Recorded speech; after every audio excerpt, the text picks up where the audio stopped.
Alrighty, guys. Welcome to the Keaton Nelson Show. Today, I got an awesome treat for you.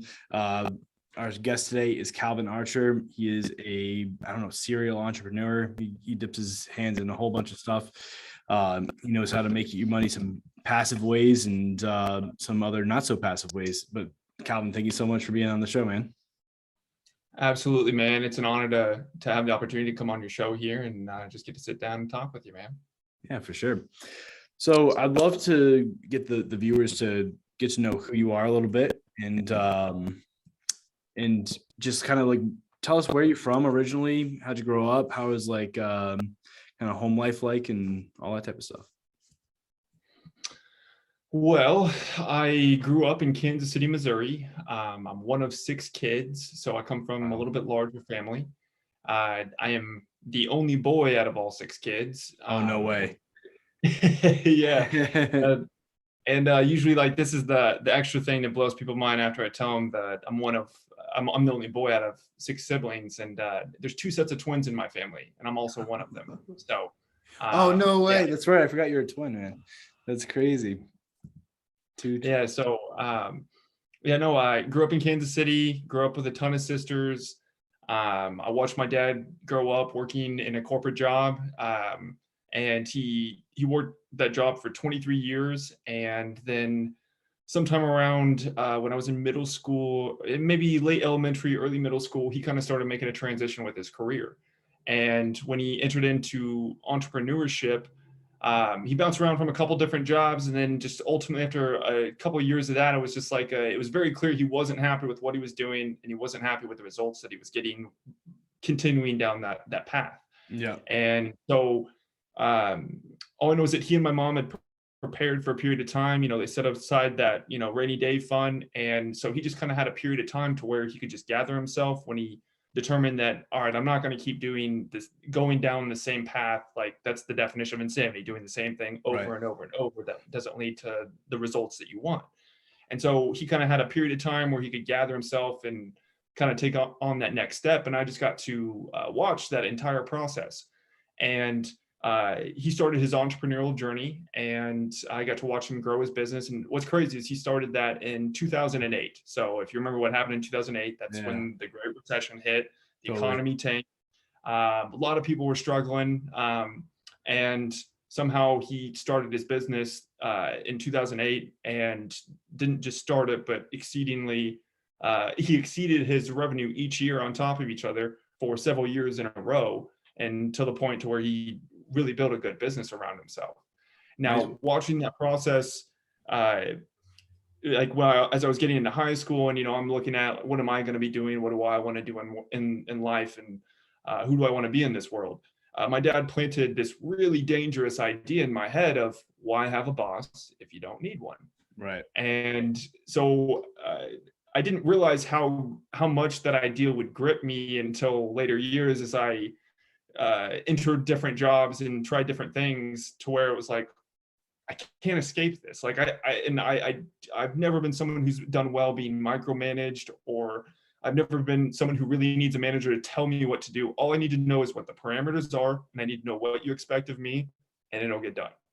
Yeah. And much past that, it's like, hey, like, you're in my business. Like, I don't need that. Like, I know what I need to do. If I need help, trust me, I'll ask the question, and you'll be the first person that I ask.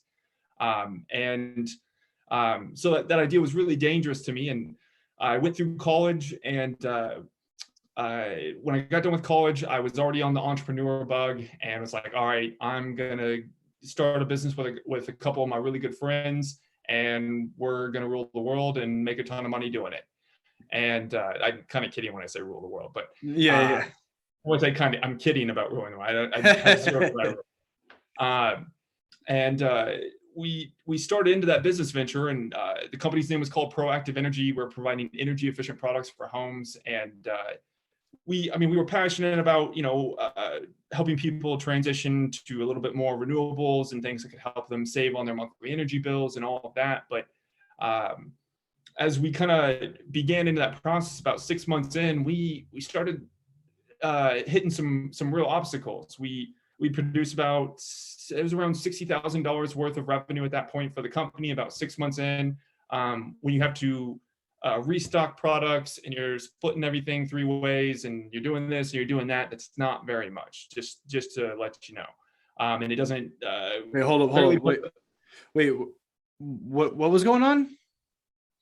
So Proactive Energy, when we started that company, it was right when I got done with college with a couple of my really good friends. Yeah.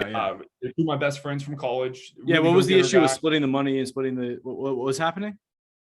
It just wasn't enough. There's not enough going around because once you restock product, you look at the business model, and you're like, okay, now we got to, we want to set some aside to grow. We want to set some aside for marketing. We want to set some aside to actually pay ourselves. It barely paid the bills.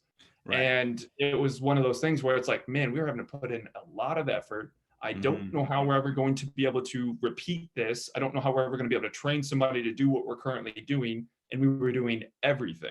Right. And at that point, it's like, man, like this is not a sustainable model here. And we just don't have the infrastructure to really take this on. So your sustainable energy stuff is not sustainable. Exactly. Yeah. Cool, man. And so about 9 months into that, we finally had the come to Jesus moment of like, man, this is not what we thought it was. And we just kind of all decided to go our separate ways at that point. And I had a college degree that I could tap into and still utilize at that point. I had student loans about to come due, and my bills were only going to start increasing from that point. So it's like, man, I better get on to some reliable income here. Well, did you get a job shortly after that? What's that? Did you have to go get a job, or what did you do? I ended up falling into corporate America. I through a friend of a friend, ended up getting an opportunity at a company that essentially provided services to the freight industry. And turns out I had quite a knack for that industry. I just remember the advice my dad gave to me before I started that job, and he's like, "Look, like, you just took an L, like, brush it off. It happens. Everyone's got to deal with that in life, but like you won't realize what you just learned until years down the road. But my advice to you right now is learn this industry that you're going into, and you'll find opportunity in time." And so I just remember when I started it, it was like, and it was also kind of like, it's my dad saying that to me after I just failed on something. I'm kind of like, you know what, like, I'll figure it out. Like, thanks. You know what I mean? But also I had that chip on my shoulder because it's like, no, like I want dad to know that I'm going to be fine. Right. And I dove into the freight industry, and I mean, I consumed everything that I could about the industry, everything, gained as much knowledge as I could, became very good at what I was doing. And about a year into it, I was about to move cities. And the reason I was about to, I was moving cities because of the person I was seeing at that time, thought she was the one and all those things. And so I was trying to do what I could to make it work. Yeah. And in that transition, I thought I'd be granted a satellite office by that company, but then kind of towards the end, they said, "Hey, this isn't going to work out. So, sorry, we appreciate everything you've done for us." Totally. And so at that point, I really tapped back into my entrepreneurship side of things and was like, okay, I really don't want to have to go start jumping around, searching for other jobs, play the 10-year game before I really start getting a say over what I want to do and how I get to do it. Right. And so, funny enough, I met my current business partner from the last promotion I ran for Proactive Energy. And my current business partner is Drew Taylor. At that time, he was running a brand called Digital Nomad University. And due to my sales experience and also just some of the other correlating things that we had going on at that time, it made sense for us to kind of join forces and start working together. And so we started working together, and it all happened really fast because basically it was about a month before I was leaving is when I got the word from that previous corporate job that, "Hey, we're not going to be able to grant you a satellite office. This isn't going to work, but hey, we appreciate your effort. Thanks for everything you did." Right. And when I started racking my brain, I just remember a conversation that I had with Drew at one point. And so I picked up the phone, I called him and said, "Hey, I remember you saying that you were looking for somebody to help out with this, that, and the other. What's that look like for you?" And he's like, "Well, it looks like this, that, and the other." And I'm like, "Well, that actually sounds pretty good to me, but what about this, and that?" And he was just like, "Oh no, like that's not an issue for me either." And I was like, "Well, how, like, why don't we make something happen here? Because I'm in a transition. I'm about to be moving states, and I just need the ability to work from Wi-Fi. And he's like, well, that doesn't bother me. And so Yeah. we met a few hours after that, and we signed papers, and essentially we got married in business together right there. Yeah. And that was, goodness, that was back in, I want to say that was 2016, maybe. So 2016, 2017, 2017 probably. I think it was the summer of 2017, and it's been a happy 5 years working together. We've never had an issue we couldn't resolve, and we've just had steady growth since then. Yeah. We Drew's ran. that type of guy you call when you're like at those crossroads, I feel like. You know what I mean? For a lot of people, yeah, he Yeah, really it does. really is. He's a good dude. Yeah. I got some questions for you before we keep going on. Yeah. Number one, what did your dad do? What was his business that took off? He provided energy efficient products for homes. So You most people don't realize, but was that what you were trying to do with your college buddies? No. So he provided fire protection systems for homes. We were focusing on energy efficient products. Okay, got it. Yeah, I thought you said energy efficient for him. Manufacturer. The manufacturer who made his fire protection products also had a relationship with the energy efficient company. So there were some overlapping relationships, and there was a slight correlation, is all I'm saying. You weren't far off there. Gotcha. Yeah, I was just interested in what he did. Cool. And what else? Yeah. What's that? No, I didn't know if you had anything to add to what he was doing there. But no, I was just interested. And then with Drew, he was running Digital Nomad University at this time. Was he running his agency then, or he was already out of that? He was running the agency. He was running Digital Nomad University. He was doing a couple other things, but I didn't know Drew extremely well at that point. And we were still kind of just waiting through what I was going to be doing for him, and that's all I was focused on at that time. Yeah, and what was that? What was your job duties once you hopped on board?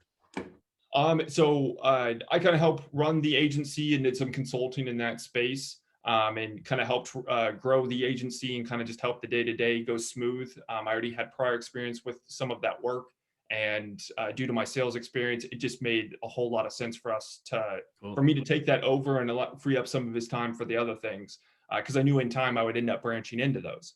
It was shortly after we started, we signed papers and all that. I think it was a couple months after that.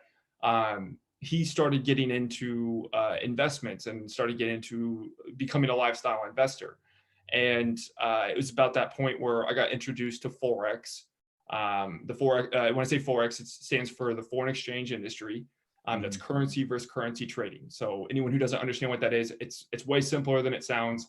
In the United States, we use the US dollar, right? Well, if you went to Mexico and somewhere didn't want to use your US dollar, then you would change the dollar to a peso. If you went to,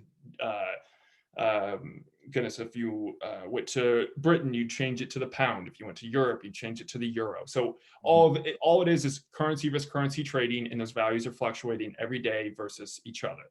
So all the foreign exchange industry is, I like to say it's similar to the stock industry, to the stock market, but it's not the same. It's very different. But if you've ever looked at a stock market chart, the charts look relatively the same. That's what I mean when I say they're the same. And it was about that time that we really started going down the rabbit hole of what Forex is and how it could benefit us. And what was so attractive about Forex for you then? So it was about that point where I really, through mentorship of people like Drew and others that I tuned into, I was just becoming more and more intentional about what I was doing, how I was trying to live my life, and the decisions that I made around those. So like what I mean specifically, it was shortly after I started working with Drew and started running the agency and all of that. I didn't want to take on a job that was going to force me to require time for money. I didn't want to be tied in by, you have to work this many hours to get this much money. And those models have never quite worked for me, because you don't always get paid what you're worth in those environments. And that's why I've always had a fundamental issue with them. I mean, I played football for 16 years. I kind of left that out and recapping my story. And that was one of the main reasons I went off to college. But in football, you get what you're worth. Like, you're either a really valuable asset for the team or you're not. And just, you know, like that very tough reality always, I'm an extremely competitive individual. Like, I can't play cards against grandma and not play to win. Like, it doesn't matter. Like, if you're playing a game with me, hey, like, you know, we're both friends, you know, I'm gonna love you regardless of this, but when we play this, I'm playing to win. Right. And I kind of have that mentality with just about everything. I wish I wasn't always that way, but you know, it's kind of ingrained in me. And specifically when it came to living life intentionally, I just didn't want to cross certain very specific rules for myself, which were, I don't want to trade time for money. And I really only wanted to explore opportunities where I can work, where I have Wi-Fi access. So that way I'm not limited to where I want to go, who I want to see, and what my day is going to look like. Now, obviously there's certain responsibilities that you need to do and you need to maintain, especially if certain businesses act during certain hours. But you know, but I think that like what was cool about Forex is, like, for me, I mean, I run an agency, so I don't have to deal with any clients if I can just go online and click buttons. You know what I mean? Right? Like, there's no one calling me all pissed off or anything, you know, for the most part, you know? So that, like, not that we have a whole bunch of upset clients or anything, but I mean, like, the fact that you don't have, like, I own my own business, but I have like 45 bosses now, you know, the clients. I know exactly what you mean. Yeah, it's your customers. Yeah. So, yeah, that's what's attractive to me about it. And like, I mean, like you said, you can work from anywhere. And the stuff that I mean, I don't know how deep you want to go into, but I mean, like, the stuff that you and Drew have with this AI, that like it trades for you, and people are, I mean, this is not investment advice. Let's get this clear. I don't want to get this flagged or anything. No investment advice here. But what's happening is, like, basically there's a software that you guys have, and people are just putting in their money, and then the software goes and trades your money for you and then brings back more money. Right? I'm like, without you even doing anything, you could sleep and it's doing the same. It's like absolutely wild. It's like so good that you like, why wouldn't I talk about this? Why wouldn't I go and tell people how amazing this is? That, I mean, it's an answer to a lot of people's struggles. Like you're saying, I have friends who are accountants, and they, you know, they're breaking their back for 60 grand, you know, a year. And they hate their job. Come tax season, it's even worse. And, you know, yeah. Just to piggyback off of what you shared a moment ago about, you know, it's the fact that you're not having to deal with any boss. It's that you are your own boss in that space. It's all you have to do is, you know, find a trade, execute the trade, and either take a win or a loss, but you're not dealing with anyone else but yourself. That was easily the most attractive thing about it.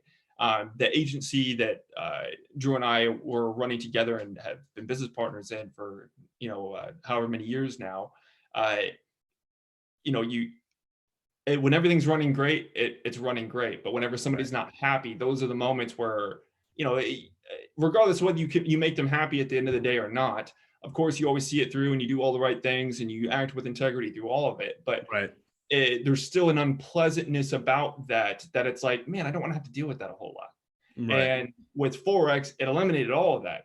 But also the thing with Forex is what you put in is what you get out. That's the other thing. Like, there's two different ways. There's two different issues that you come across when you become your own boss. Number one is that your boss can be crazy. Like, yourself can like expect way too much from yourself. Working crazy hours, working nonstop, telling you can't go see your family. Like, if you're your own boss and you're telling yourself you can't go to your daughter's soccer game, or you're go to that date that you promised your girlfriend or your wife or whatever, that's a big issue that people run into that you don't expect when you're just starting out, but it's so apparent like very shortly after. And then the second thing is the other side of the spectrum is that there's no one there to tell you, first of all, exactly what to do, and like how often or how well you need to do it. So it requires this extreme amount of discipline. Like, there's no one telling me to wake up and go to the office today. Yeah. Right. But I got to keep showing up. Technically, it's optional at the end of the day, You're but right. is it in your best interest to follow through with that, or, Right. is it not? Mm-hmm. Yeah, exactly. So like you said, what you put into it is what you get in Forex, right? So it's the discipline to just keep showing up and learning and all that type of stuff. So I just wanted to put my 2 cents in there. Oh no, absolutely, absolutely. Yep. And earlier you mentioned something about the AI software when it comes to foreign exchange trading. That was actually, the AI trading was actually how I got introduced to the Forex industry. Oh yeah. And after seeing AI work for a while and just seeing how it operated, how it gave returns on autopilot, where I'm literally not spending any of my time or energy really messing with it other than minimally, once or twice a week, just checking in on it to make sure things are going the way they need to. Right. And that fundamentally kind of changed things. And when I realized the ability of what compounding can do for you, like everyone, when you deal with like a financial investor or whatnot, I mean, a lot of them will say like, hey, we can give you a 6 to 8% return on your account in a given year. That's the average financial fund that occurs, and 6 to 8% barely covers your costs at the end of the year. Usually, most of the time, you end up taking a loss until a certain point later down the road, or there's a really good year in the market. Right now, there hasn't been very many good years in a row, so I just have a hard time believing the performance of stocks are doing well right now. And uh, uh, the foreign exchange market and like the AI software it's not reliant on anything going well or going bad. It's just reliant on the market existing.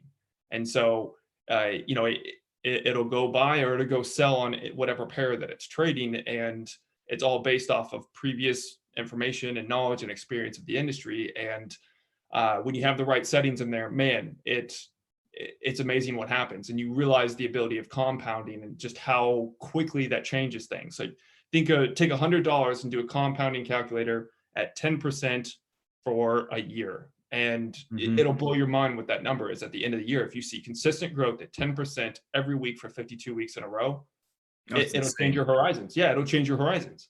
And when I learned that concept with the Forex industry, it quickly became the main thing that I wanted to focus on. And right now I'm actually going through the accreditation of becoming a professional trader and all of that, and getting funded with investors' money to manually trade, not just through AI software, which it's pretty exciting. It's very quickly going to become the reason that I'm probably not going to have to deal with very many clients. At least not in the capacity where the only clients I'm going to have to be dealing with are the ones that I'm going to try and help set up or get plugged into the Forex industry, or something that, or with entrepreneurship. Sure. But I'm not necessarily under the gun or on the wire to deal with them. It's more of just hey, like I'm just advising here. I'm just trying to help. Here to help. Yeah, exactly. But I don't have to give. So that's definitely kind of the position that I'm transitioning to with the agency at this point. We've kind of we've automated just about every position that requires our day-to-day presence in it, which has been it's been such a blessing. And with freight, with the agency, yeah, yeah, freight. And so yeah, it's been absolutely amazing just to have those individuals kind of be able to free up my plate and just the general day-to-day of dealing with clients, deal with general inquiries, and then being able to kind of transition, because we've also launched another company called the Freedom Society, which is kind of one of the main areas that we're trying to spread the word about just freedom, entrepreneurship, and ways to other styles of investment. So yes, Forex is one of those things that we talk about, but we also talk about a number of other areas that might, because not any one investment is any one person's ideal type of investment. So, several of us have very varying backgrounds and varying experiences. And so with that, we're just trying to get the word out. This is what we're about. And the Freedom Society essentially is really just focused on be the change in the world that you wish to see. And so we're all trying to live out that dream in our own way right now, and living out our freedom and what that means to us and what that looks like to us. And in that process, like kind of the core fundamental values of the Freedom Society is We want to help people develop rare and specialized skills so they can control the source of their income. And once they control the source of the income, they want to diversify through investments. Because if you look at the blueprint of anyone who's ever become uber wealthy or uber successful, that's literally the blueprint that they followed. They created skills or services that no one else did or was able to provide or hadn't provided yet. They perfected it to some extent, and then they got it out there to the masses. And through that process, they became in control of their source of income. And when they were in control of that, and they had cash flow, and they had money that they could afford to lose, they took that money that they could afford to lose, and then they tried to put it elsewhere so it could make more money for them. Right. So that way they're not trading time for money, but now your money is literally just compounding on its own, and you're not putting any extra effort into it, other than maybe just trying to find the opportunities that are going to work well for your money to make you more money. Right. And so really, it's just all the concepts in the world that help, where you can take your money and put it into something, and it's going to produce more money. Those are all the concepts that the Freedom Society is trying to encompass and share to the world about, and really just hopefully usher in kind of the next generation of liberty-minded people who are pursuing freedom for themselves, thinking for themselves, and experiencing that in all areas of their life, mentally, physically, spiritually, and financially. So that's kind of that's the Freedom Society in a nutshell. And and you guys got a podcast, which, by the way, yours truly is going to be on tomorrow. I know it's not going to drop tomorrow, but I'm recording it tomorrow with Calvin. So go check out his podcast, especially my episode when this drops. Exactly. Yeah. The podcast is just called the Freedom Society Podcast. We're on Apple, we're on Spotify, we're on Google. So hopefully we're on your favorite platform there. And, if you take the time to go listen to it, you get any kind of value from it, just show us and tell us with a 5-star review. That's all we ask. That's it. Yeah, and can't wait to record that episode with you tomorrow and just learn more about your story and everything that you've been doing. Yeah, totally, man. I can't wait either. I'm super excited. I love everything that you guys are doing. It's made an impact on my life over like the past 2 years since I've known you and Drew. And that kind of brings me to my next thing, because I like to talk about everything on this podcast, like business and entrepreneurship. Don't get me wrong. I think everyone needs to hear about it. I think a lot of people are stuck. The reason I'm doing this is because I think a lot of people are stuck. They have dreams that they're afraid to go after. And I'm trying to also point out the fact that like Calvin's not so different than the guy working at McDonald's, or Calvin's not so different than the guy who's sweeping floors. Like those guys just didn't take the risk or didn't take the jump or didn't move, or the same guy that's still working a 9-to-5 and hating their job. Like you guys who are listening to this, you guys can go and do this. That's like why I'm trying to point this out. It's like everyone I bring on here, they're super successful people, and they all kind of have I would say most of them don't come from money, or they came from money, made bad decisions, went to jail, and came out and did the right thing. There's some really cool stories on here. And but yeah, that's why I'm on here. But we also end up like talking about family and spirituality and all different sorts of stuff. So I want to talk a little bit how I knew Drew because he signed up as a client with my agency and stuff, and then he introduced me to you through a Bible study that you guys hold on Wednesdays that you and Drew started. No, I was one of the people who helped get it going. Yeah, I mean, like even before, like you guys used to meet, in the living room, right? Well, yeah, I mean, it started with 2 or 3 of us, and we all had kind of a similar common theme of the reason that we started it. And essentially at one point or another, all of us kind of had a similar story from the aspect of we all had reached a point where we got burnt out with physically being a part of the church at one point or another, for whatever the reason. It just, when people are with other people and for long periods of time, just, misunderstandings can occur, or there's certain bad actors that just kind of make the experience not worth it.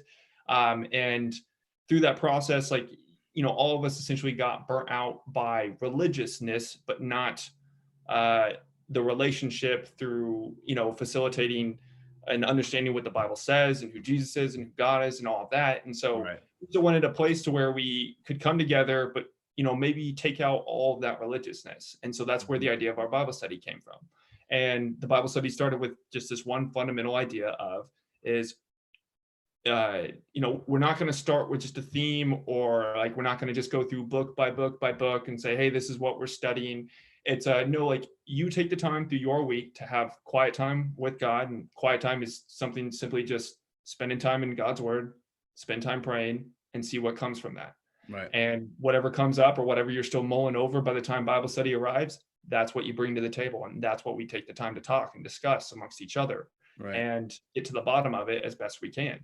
And I think we're 3 years into it now, and it's still going, and we hold it every Wednesday.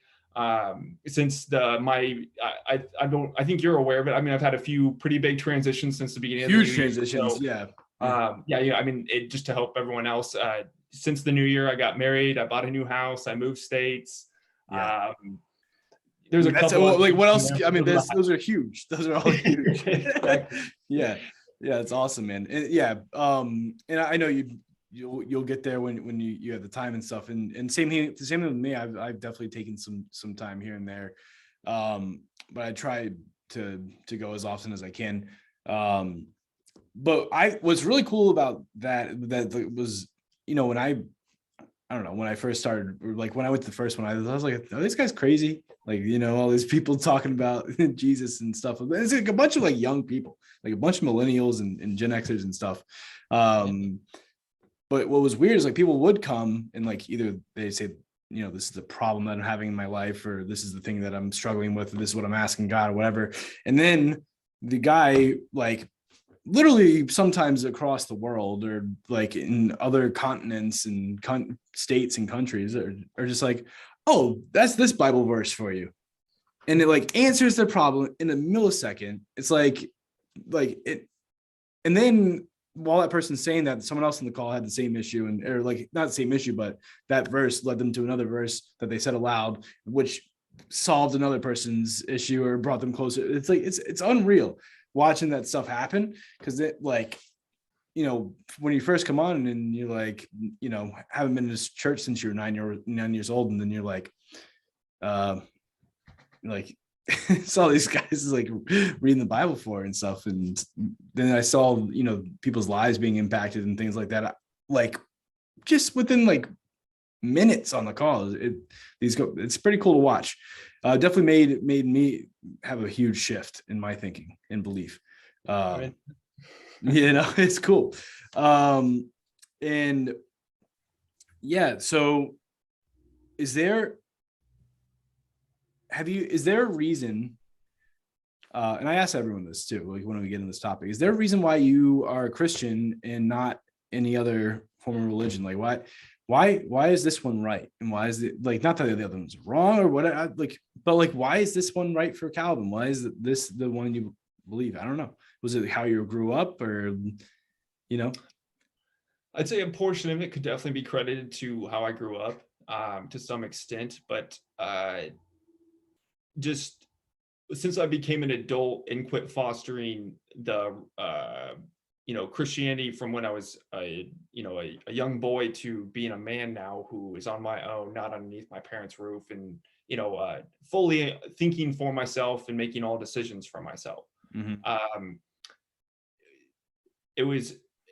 I kind of had reached kind of like a rock bottom moment in life, to where it was just like like, I need to figure this out for myself. And it was going down that rabbit hole, and it's like, all right, so is the Bible real or not? And when going down that rabbit hole, Jordan Peterson gave this idea, or said this idea best. And I say it's not just an idea, but it's a fundamental fact, that the root of every word of our language, of all society as we know it, the root of all words are actually based on the Bible. So when you look at like all literature, all words, the root meaning of everything, it's still all based on the Bible, believe it or not. Huh. And Yeah, so like when you fundamentally get to the bottom of that idea in itself, it means all truth essentially is based off of the Bible. Like when you follow that idea, and it's, well, I mean, yeah. If you say that, if that is true, that every word, it comes from that, then the truth, because it's all words. And I wouldn't say it's all based off it. The origin of the word can all be traced back to the Bible, and it's one of the fundamental texts they use to vet all others. Yeah, but there wasn't words or books or anything like that before that with these words in them. I'm playing that like devil's No, advocate for a I second. understand. It's that no other text from ancient times is as credible as the Bible is. That's the issue. And so, since no other text is as credible, the Bible by default, off of that, is the fundamental text they use for the origins of everything. It's just how society developed from that now. Wicked influence. And following that idea, it's like that's one of the fundamental things that I just found really crazy when I got down the bottom of it. But also just when spending time in the Word and trying to go down that rabbit hole of, is this real? Is it not? I feel like everyone will have their own experience if they spend time in it, doing it themselves. But you realize there's something living there. And I can't explain it more than that. I can't give you a better explanation. It's something that you have to kind of experience for yourself. And you're not going to experience it probably unless you simply approach it from the same way that I did, or something similar, to where you're open to what could be. But you can still be defiant to it, or you can still be in denial about it. But through the process, you're going to have some kind of an experience. And when you have that experience, there's something about it that fundamentally shifts something inside of you. You start being like, wait, what is that? Like, where did that come from? Like, what, I need to know more of that. But there's something about it that's familiar to you at the same time. And so, it's just, I don't know how to explain it better than that, but like, it's fundamental thing. I don't know if the listeners will get it, but I get what you're saying. No, I get it though. I really do. Because what I'm saying is, like, maybe questioning is not a bad thing, or like seeking information is not a bad thing. Actually, in the Bible, it tells you to seek, right? Seek, knock, Okay. Yep. And I think what's going to end up happening is, like, while you're seeking, you'll stumble upon some truth, whatever that happens to be, whatever, like Calvin has his belief, I have my beliefs, and or what we consider to be true. And it's interesting because it's all, like, it was out of curiosity where I found this. It's a good question. Yeah. And I was skeptical. I was like, but I think you're right. I remember there's like, it's like a feeling almost like being a child is what I think, like, it related to like innocence or something for half a second or something. Innocence is a good one. I like that word. Yeah. Innocence. Yeah, totally. Cool. I'm gonna move on some different stuff. And this might get personal. If you don't want to answer, that's cool. Don't worry about it. But what's the biggest regret you have in your life, and why? My biggest regret. It's funny you asked me this question. I was reflecting back on something. Oh man, it was a mental blank or gaffe in my mind when I was speaking to the parents of someone I had previously dated, and talking to her father, and I said something along the lines of, it was a question about, how frequently, I had my facial hair was bothering me at that time, and I was like, man, like this, I'm having to like shave like more than once a week now, and this is annoying. And so I phrased a question like, hey, how often do you have to trim this up? And then I like, the question hung out there for 2 or 3 seconds, and I was like, I mean your face. And like, you didn't need to say that. It didn't need to say that. Didn't need to. And the way that it fell, the whole 9 yards, like it was one of those. It just it was awkward after that. It was never the same after that. And it was just one of those, like, I don't even know how to recover from this. I wish I wouldn't have said it. Wish it wouldn't have come out that way. And it was pretty funny, but yeah. But in the moment, it wasn't that funny. It was just that was your biggest regret though. I mean, like, I mean, like, I guess that'd probably be like my most embarrassing moment. I guess, like, okay, so if you have that question, I like the moment. I think it's funny, but yeah, but I mean, like, I don't have, like, I really don't. I've really tried my hardest to not live life with regrets. It's not that I don't have any. It's that none are like so flagrant or so painful that I guess it's just the fact that I've already overcome any issues from my past. I guess is the way to say it. It's more of nothing's holding me back anymore, and I'm not looking back at being like, man, I wish that really would have worked out. It's like, no, like, everything in my life has led me to where I am right now. And all I know is that I still plan on falling forward. And as long as I do that, it's all going to work out at the end of the day. And, on top of that, from the other little bit that we were talking about, I serve an all powerful God, and I think he's got it all under control. So just, like with that fundamental basis, it's kind of like, there's not much that's, I don't know. I feel like there's nothing sticking out to me about regrets due to that. So, I ask everyone on the podcast that question, and some people come to the same answer as you, and some people have some big regrets and stuff. But it's interesting. I like that question a lot. What's one book you believe everyone should read? One book I think everyone should read. I'm assuming other than the Bible. All right, okay. I knew. Yeah, I was gonna wait for you to say it. Then I was gonna say other than the Bible. One of the most profound books that there's. I got two books for you. Okay. Rich Dad Poor Dad by Robert Kiyosaki. Okay. For any beginning, I mean, it doesn't matter who you are. That book I feel like can benefit. It opens your eyes. Correct. Exactly. It kind of gets you in a certain frame of mind, and it makes you realize, like, makes you ask the question, am I financially literate, and is my money working for me, or am I working for money? Yeah. Most people are financially illiterate. Correct. Exactly. Yeah. Most people. I think me, and then there's another thing about your actions aligning with understanding is a whole nother. Yeah. Because I think I might understand it, but I'm actually doing this stuff is a little bit harder than what the way he paints it, or any financial literacy book for that matter. But anyway, so Rich Dad Poor Dad. And the other book would be Maps of Meaning: The Architecture of Belief by Jordan Peterson. I haven't read that one. That one's good. Yeah. Now, what I will say is, like, when you get it, the thing looks like a textbook. It's as dense as a textbook, but it's just, I don't know. Like Jordan Peterson, it's the first book he ever wrote. He was a professor, no? Yes. I mean, yes, he does lectures on a regular basis and all of that. Well, I mean, professors write textbooks. Yeah. I mean, he's got quite the background, but he's been a psychologist. He's always been in academia. He's been very outspoken here well, I wouldn't say he's outspoken. It's that he's spoken of a lot, simply from the sake of he doesn't just fall in line with a lot of the narrative that gets pushed or peddled, and it's not that he's like he doesn't do he's always just been misunderstood. I feel like because he's someone who's very focused on peace and being someone of integrity, don't lie, like if you look at any truth, he wants truth. Yeah, exactly. He's after truth. He wants it. Yeah, for sure. Exactly. And he's pursuing it consciously. And so he's been a massive mentor of mine. Like just anything Jordan Peterson, I consume it as much as I can. Anything Robert Kiyosaki, I consume it as much as I can. I mean, I could list off a dozen other names that are like that for me, but sure. Those are the two books that I would just, if you need a good book, I mean, one of those two will do. Quick read would be Rich Dad Poor Dad. Long read's going to be Maps of Meaning. So Maps of Meaning. Cool. This might be interesting. So this is a scenario, right? You can go back in time. Okay. And you can go back and only talk to yourself. When you're there, you can only say 3 sentences to yourself. What would the age you would go back to and talk to, and what would the 3 sentences be? Oh man.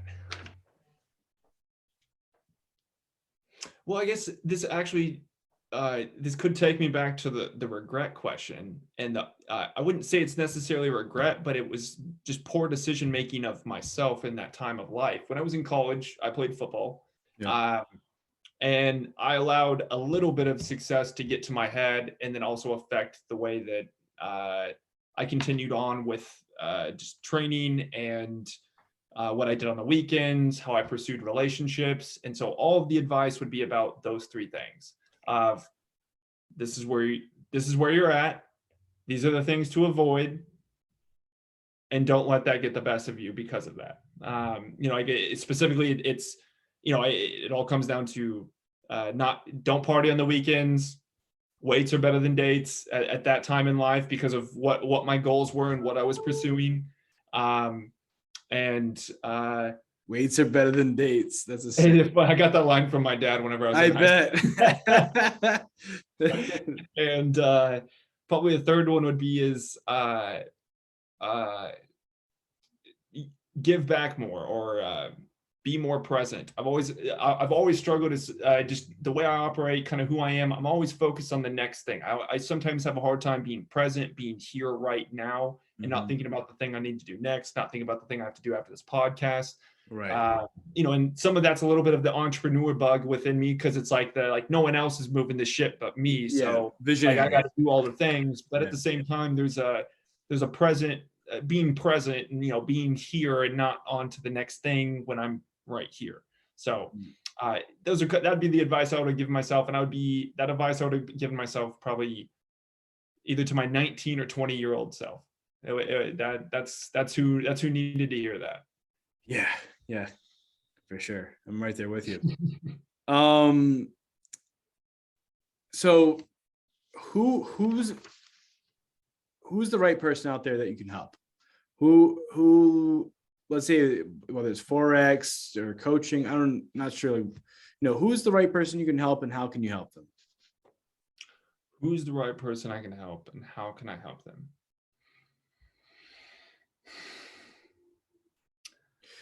Well, maybe who's not the right person, right? Like who shouldn't look into this AI Forex thing? Who shouldn't? Who should not look into the AI or Forex thing? Anyone. Well, see, like the whole thing is like there's kind of room for everyone on wherever they're at in their journey. The whole thing is it's more of like pieces of advice where now, like, well, my biggest advice can come in the Forex space, just because that's where my expertise lies the most of. But like with Forex, when I started into it 2.5, 3 years ago now, it's been one of those things where it's like the more I showed up and the more discipline I took to actually learn things, and basically don't be worried about the money. If you're worried about the money, it's not going to work out. That's the fundamental thing I learned from the Proactive Energy venture, that first business that I launched. We got into it because we got attracted by the dollar signs, and while we cared about the environment, it wasn't something that fundamentally moved us. So when things got tough about 6 months in, we weathered that storm for about 3 months, and it's like, yeah, screw this, next. Right. But whenever you fundamentally care about something because you realize its value or its intrinsic value of what it can do for you, not just financially or physically or mentally or spiritually, but yet it can change multiple areas if you just simply show up, have a little bit of discipline, and you take the time to learn it. It can radically change your life. So I guess because like I struggle to answer who we can't help, but ideally the people who we want to help are those who are ready for something different, ready for that transition, ready to take the leap, but don't know how yet. Those are the people we're after, because that's what I hope like anyone who's listening to this who hasn't taken that leap of whether it's into entrepreneurship or something that might change their life, but it's the risk or the fear of failure that's stopping them from doing it. Those are the people that we can help the most, because you are more equipped than you ever realize, and you never know what you're worth until you take the risk. And the thing about it is if you've done your due diligence, if you know who you are, and you know that regardless of whether this works out or not, and you have the attitude that you're going to fall forward, and you've done everything you can to mitigate your risk and take appropriate risk. That's the other thing. Everyone has a different risk appetite. So, don't bite off more than you can chew. But at the same time, like, I didn't get to where I was without mentors and having a lot of really smart, really educated people. When I say educated, not necessarily because of academia, but just educated in business and how they live their lives. And they were all people who had something about their life that was extremely attractive to me. And with that something about their life that was extremely attractive to me, those were the areas that I asked for advice in. So all of my mentors are all people who in that area of life, that's what I want to take from them. That's why I'm here. That's what I'm after. And it's not only a one-way street. It's not like it's not just a selfish thing, but at the same time, it's a boundaries thing. It's you're not qualified to give me advice in this area. So like, I'm not going to take advice from you because you're not living the life that I want to in that area. So like I hear what you're saying, and I'm not saying it's wrong. I'm not saying it's anything. I'm just saying, I don't think you're qualified by the way you're living your life because it doesn't speak to me. Yeah, man, you wouldn't want to hire a fat personal trainer when there's one who's ripped right next to him. Exactly. More like there's some fundamental differences, and also, Right. attitude and energy and all of that. So it's a very good analogy. Yeah, And all of those areas kind of translate to, business and finances and totally. all those other things. Exactly. Yeah. So, yeah. So, I mean, essentially, I guess the way to answer your question is, particularly the people that were after help, those who are ready to take the leap but haven't done it yet, or those who are looking for something different when it comes to investments that they haven't been able to get or realize in the stock market, or through Yeah, other that's the other thing I was gonna say. I'm like, what about people who got some coin? They got some dough, and they like are looking for some places to put it. You know what I'm saying? Like, those are people, well, because those are people who have money that they can afford to lose, but obviously don't want to lose it, because obviously I wouldn't be having the conversation, because no they one comes afford to to you, hey, I risk. want You to know what I'm lose saying? $100,000. Yeah, no one ever has that conversation with you. Yeah. But if you don't have the money to invest, you shouldn't be investing in the first place. You build that nest egg up and figure out ways to keep it growing. But at the same time, if you keep that nest egg too long, you're not keeping up with the rate of inflation, and it's not working for you. It's just sitting there. So it's Right. one of those, like, you got to figure out those ways to create more cash flow with money that's either a part of your nest egg, or or that's just simply extra money on top of everything that you already need, Yeah. and for any day and That's all what of that. I say. I'm like, once you can pay all your expenses and save for a rainy day, and already have that money saved for a rainy day, and then you kind of got so much money you don't know what to do with, that's when you should be investing it. Correct. I like, this is where I think, like, when I was looking for an answer a little bit earlier, where I was like, who shouldn't you help, or who's not the right person for this? I'm like, maybe it's not right for the people who aren't ready to invest yet. But I mean, like, as in, like, they're living paycheck to paycheck. Maybe they shouldn't take one of their paychecks and go in and put it into Forex. You know what I mean? Or whatever happens to be. Like don't get me wrong. Like, they could go and it could be wonderful for them. Yeah. But that risk, like you said, everyone's got a different risk appetite. Maybe Yeah. they can rebound from that with no problem. But I think there's other things that you and the Freedom Society in general can help with whether it's mindset, getting you connected, because relationships are worth more than any dollar amount that you can imagine. So yeah, I don't know. Would you agree with that? Have Drew and I what? No, I said, would you agree with that? Where, like, Oh, absolutely. I would agree with that. Yes. I mean, like, because all of the best investors, like every single one of them, every mentor in the investing space that I've ever tuned into, all of them say, master this first before you do anything. Because when you master this is the most powerful tool in the world that any of us have. It is our right, brain. And when right, you master, when you're using your head and you're applying the knowledge that you have, your skills, your ability, it fundamentally changes your life, because you are using the most powerful tool that you were born with, and you're turning it on, and you're saying, all right, how do I get from A to B? And now you work on connecting those dots. And now on more complicated matters, it's like, how do I get from A to Z? There's a lot more moving parts in between, but at the same time, when you start working that muscle, holy cow, like, things start to change, dots start to connect. And you, regardless whether you make it to Z when you start at A or not, you eventually kind of find your place along the way, or you find opportunities that were for you, regardless of whether it actually matches the dream you set out to achieve in the beginning or not. I've always been someone who's more fundamentally focused on, it's about the journey. It's not about the destination. It's about becoming someone who's better, someone who's, just conquering areas that I either have weaknesses in, or just becoming a better person in just growing. Growth is really all I'm focused on. And so, like, it's one of those things where if I can figure out kind of a baseline I don't want to go below, and I can, sustain that baseline, and then, this is where I want to head.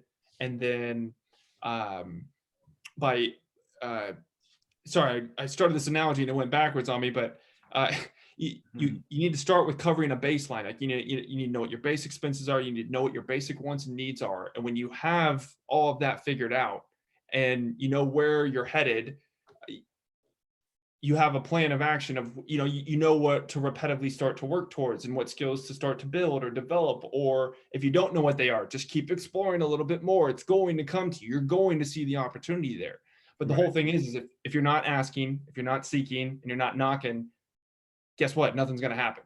It's one of those things. And so it's like, no one ever comes to you and says, hey, I'm going to give you $1 million to trade with for the Forex industry without having some sort of accolades, without having some sort of success, without having some sort of network of people who can verify who you are and what you can do for them. Yeah. And so, it's just fundamentally just about in trading. We like in the manual trading group that I'm a part of, one of the anthems that I've always found fundamentally true is if you don't have a plan, you plan to fail. Yeah. Make a plan. You know what I mean? Because if you're aimless, you're not going anywhere. You're going a million different directions, but none of them are leading to the way that you actually want to go, because either you don't know what that looks like, or you do know what that looks like, but you're not making the right decisions to get there. And those are actually more painful than going a million different directions and not knowing what you're aiming for. Because when you know what you're aiming for and you start going the different direction, and then you take the time to actually be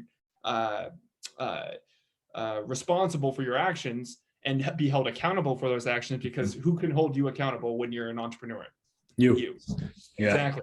So it's a really tough conversation when you're looking in the mirror and you're like, man, why did you do that? Like, what?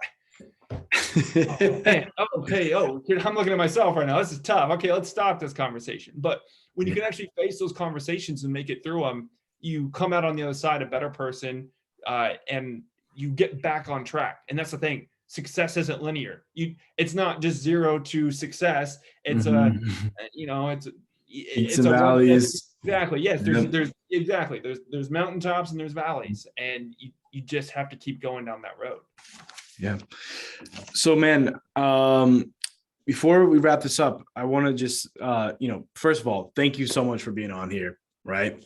And number 2, where can people go follow you? They should go follow at the Freedom Society, or is it like what's the tag? So on Instagram, at Live Freedom Society. My own personal Instagram is Create with Cal. You can find I like us on that Facebook. Tag. Create with Cal. Yeah. On Facebook, you can find our we have a Facebook group called the Freedom Society. We're on Spotify. We're on Apple. We're on Google. I'm trying to think of anywhere else. There's going to be more everywhere. You start look up the Freedom Society. They're going to pop up, guys. Like, go follow these guys. Go listen to them. And they're all great people too. Like the best. They truly want to help. It's like, and you guys are. What's nice about, like, some people are like looking for something in return. I would say, like, you guys aren't. Like, you're not out there trying to sell them something either. You know what I mean? Literally just trying to provide value and create a network of more liberty, freedom-minded people who want to pursue their dream. Like, literally, that's all we're after. Like, we just want to create a community of more people who are inspired or looking for inspiration or need encouragement, and help them achieve their dreams while we're working towards ours. And Jordan Peterson, I got to give credit to Jordan. So many ideas of his that are just so solid all the way around. But fundamentally, being, doing what's best for you, ultimately at the end of the day, is still what's best for everyone else.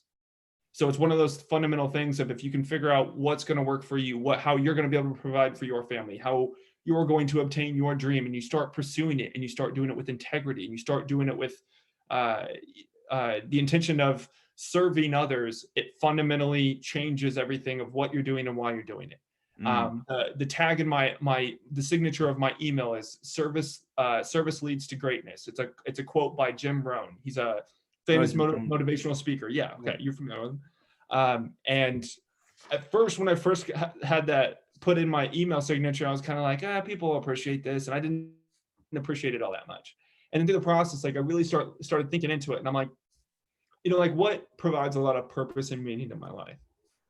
Serving others and the service that I provide. And through that service that I provide to others, I'm able to have a living, and not just live, but I live well. And I'm getting to the point to where I'm about to be living exceedingly well, and not just because of where I'm at financially, not just because of where I'm at spiritually or physically or mentally. It's because of how many people we're helping. It's because of the impact that we're making in other people's lives. And there's something about that just, man, it's energizing. It feeds my soul. It's something that it's a strong passion within me, and I want others to realize that freedom in their own lives, however that looks for them. And if we can help them get there, that's all the better. And that's fundamentally what the Freedom Society is about. Yeah. Like I got other guests that come on the show and like they want to help people, but they also like, them helping people also comes with a price, which there's nothing wrong with selling stuff and having like a value exchange.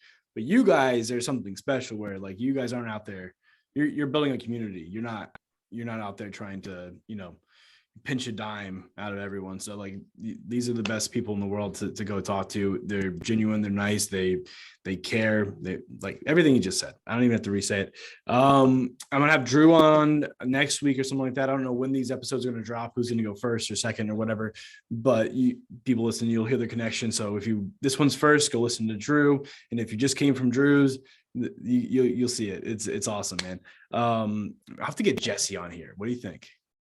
Oh yeah, no, she'd be great. No, Yeah, she'd right? kill it. Man, have you heard what she's doing right now? She's living out of a camper in Colorado, and she's Yeah, see, living this is the what the people are Nomad doing, right? Like life. she's out there with a Great Dane and a camper. Like, no, it's like a camper van. She's like, Yeah.